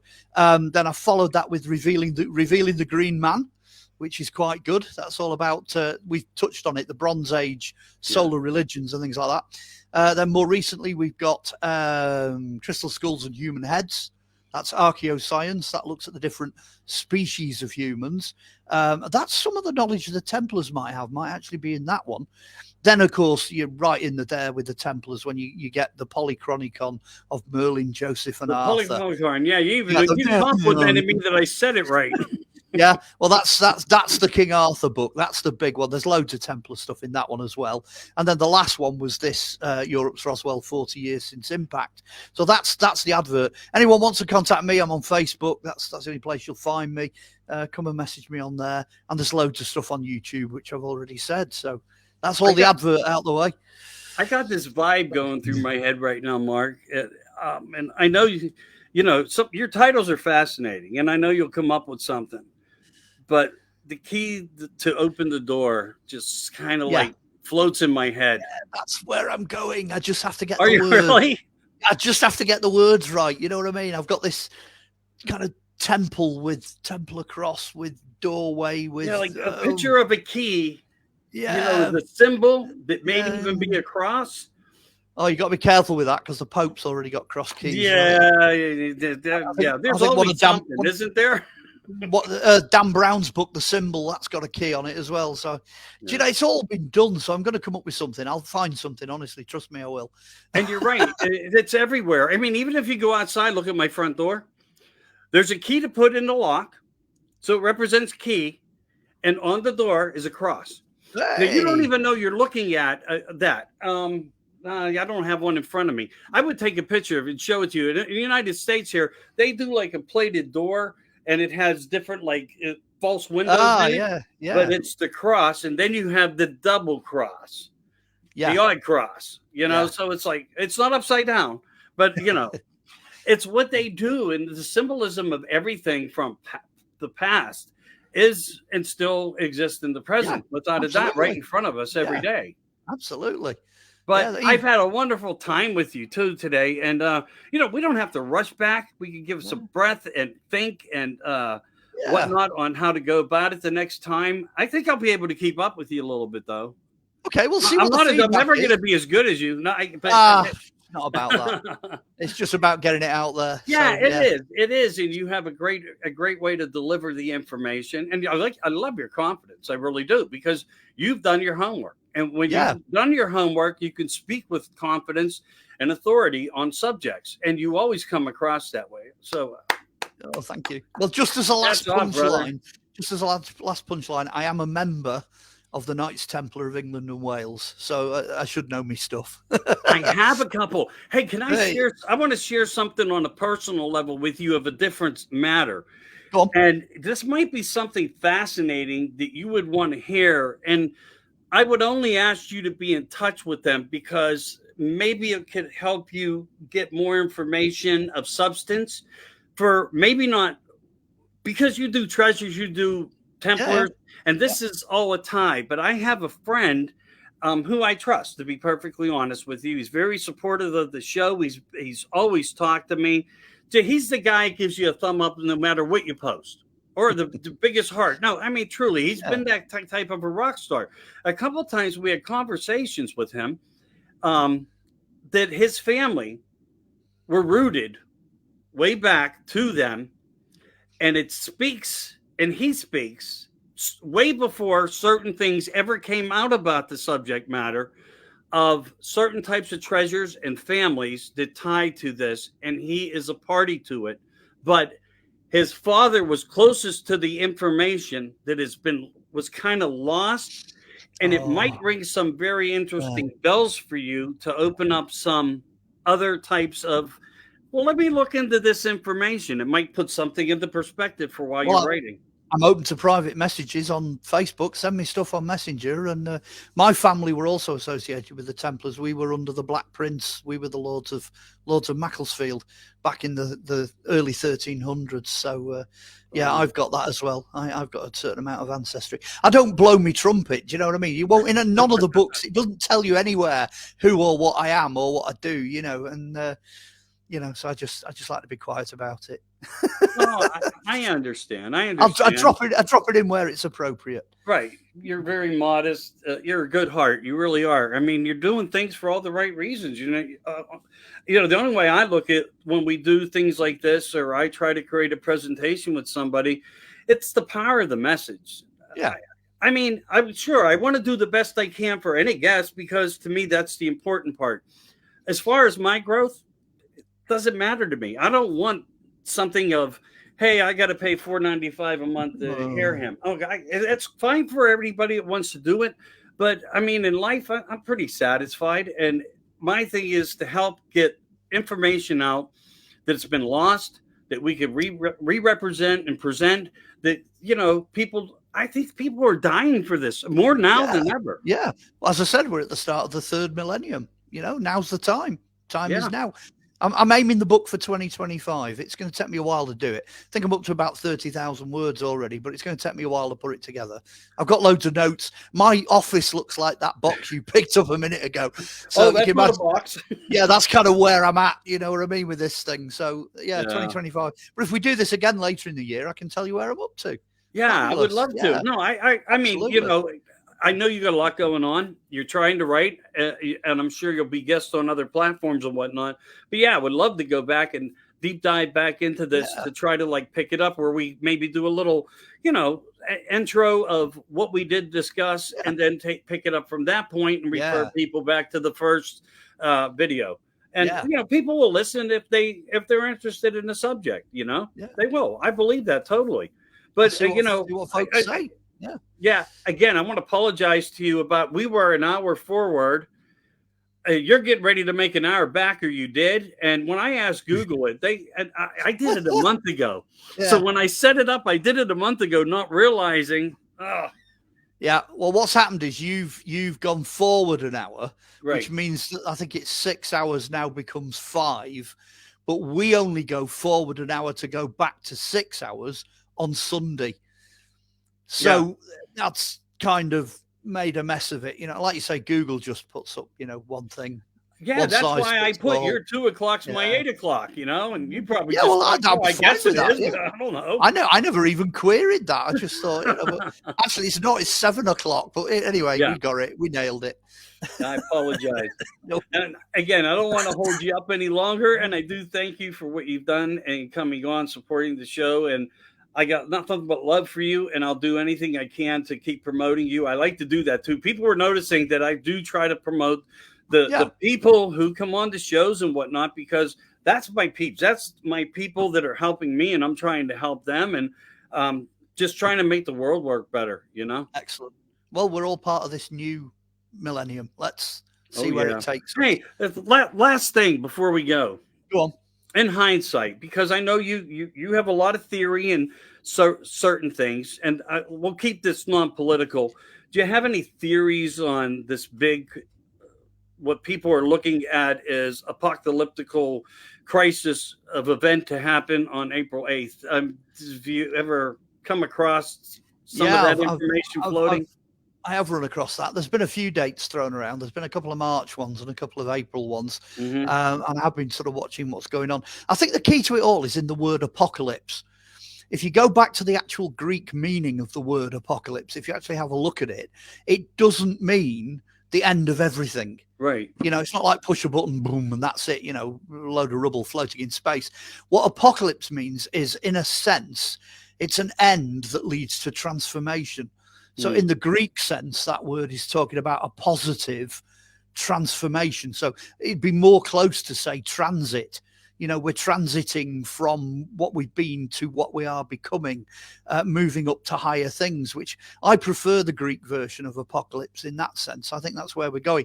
Oh, we're bang on subject. I mean, it's all biblical, the word apocalypse and all the rest of it. It's all biblical stuff. I'm not so sure it's going to be quite what we think it's going to be when it happens, because I think most people are expecting, this, comet that's going past veers off and it, blows up half the planet. No, it's not going to be like that at all. It's going to be a transformation. We're going to see, I think it's more of the spiritual. I think something's coming that's going to change the way that we think and the way we behave, as a race. That's what I'm hoping for, because we're not running this place particularly well at the moment. So we need to sort of up our game. And that's what it's going to take. It's going to take transformation. Good question. That was like they do in these all Marvel and DC universe things, where you have a bit after the titles. They always stick a bit on the end. Yeah. Oh, that's the bit on the end. Okay. We'll end with an apocalypse, a transformation. Wow. Maybe we could start from that point, because, maybe by then, when the day comes that we do a second segment to this, we'll have the answer as to what it was April 8th was Yeah, all about. let's leave it till after April. We'll Yeah. come back on that. You Yeah, could start no pressure. start the next one where we finish this one. Why not? Yeah, I hear you. I hear you. Great link. All right, brother. I appreciate you today, and I thank you for coming on. And everybody who can watch and learn and listen and can share and buy Mark's books, and I'll be posting them again as I do after I have a guest back on. I'll get all his information out there, and maybe you'll find one that interests you. You don't have to buy them all, but support Mark. He writes for you. He shares his knowledge, so you have it. With that said, also, you can check me out on YouTube, 10 O'Clock Talk, Studio 10 Broadcasting, where we do the America Disclosing Uncensored, sometimes on Facebook if they let me on.